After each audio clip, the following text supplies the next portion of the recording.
There are a lot of belief systems around aging that our collective unconscious holds for humanity that don't work very well for humanity.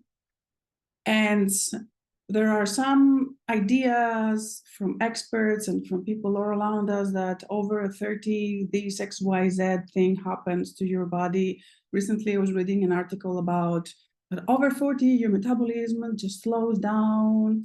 You are suddenly intolerant to things and you have no energy and blah, blah, blah. Like we're thinking with our brains those numbers that don't make sense to our bodies, like the numbers of the years we have on our lives.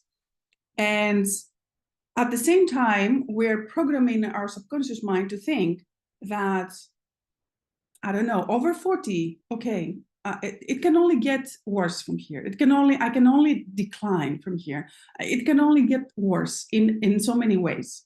The metabolism, the energy, the resilience of the body, how it reacts to viruses and bacteria, and so on and so forth, right?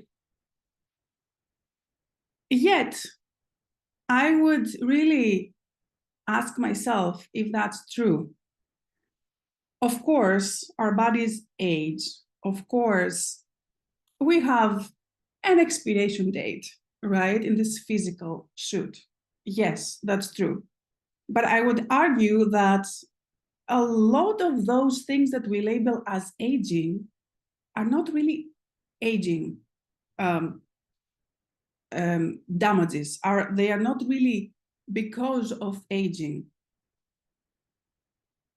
They are actually because we accumulate toxins within our bodies. And when I say toxins, I mean physical toxins.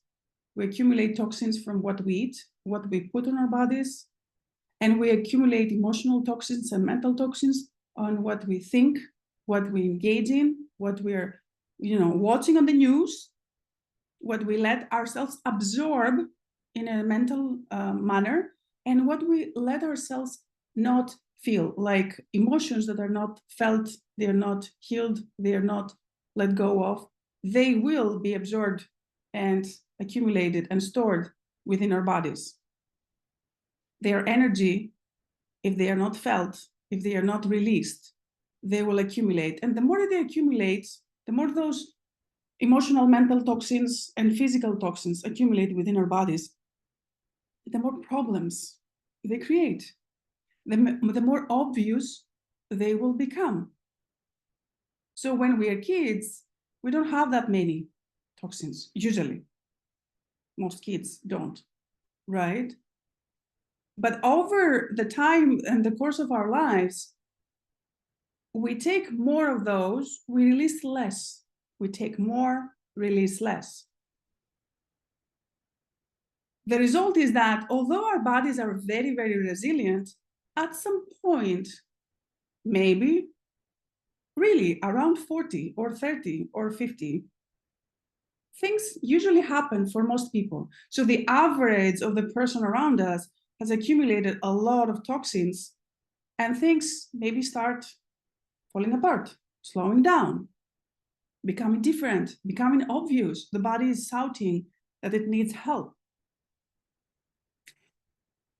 I remember one of my clients years ago, when I was doing more of a health coaching practice, she was 70 something, 72, 73.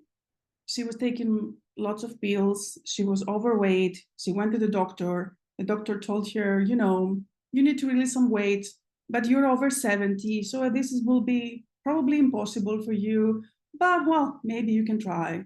And there's no way you can get out of those pills in your life because you're aging, you're getting older.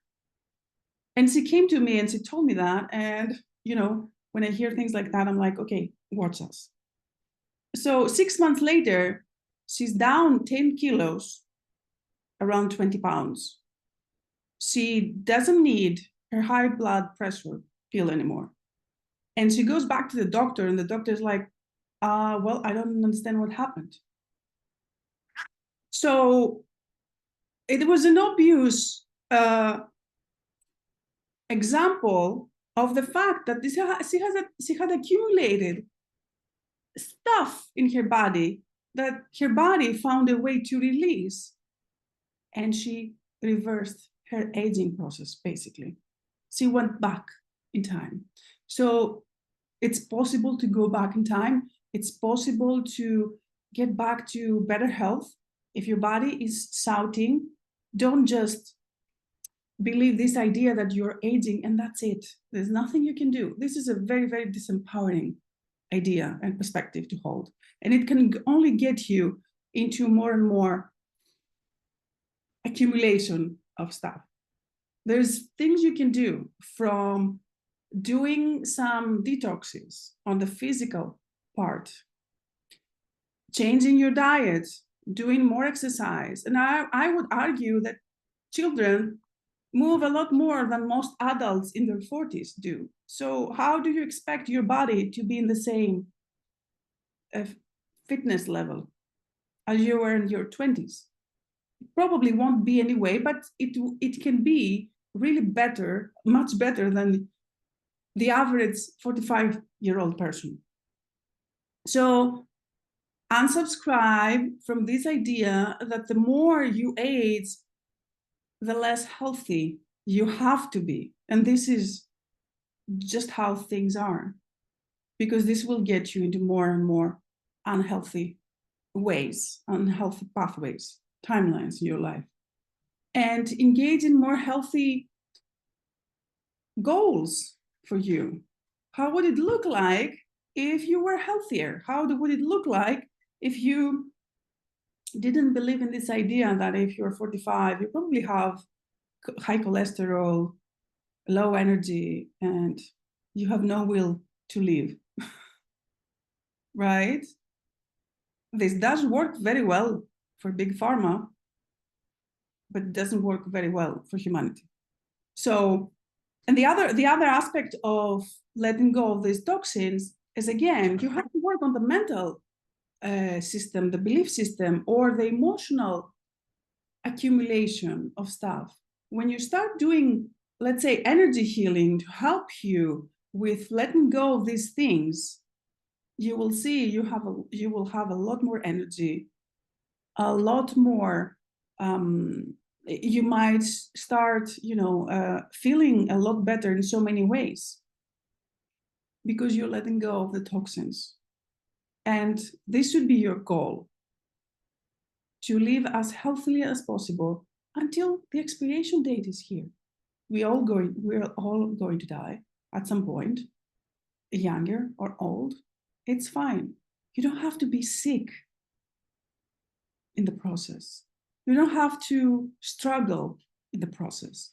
Struggle and sickness, most of the times, have to do with accumulation of stuff. Work on letting them go. It's never too late. You can always reverse your body's age.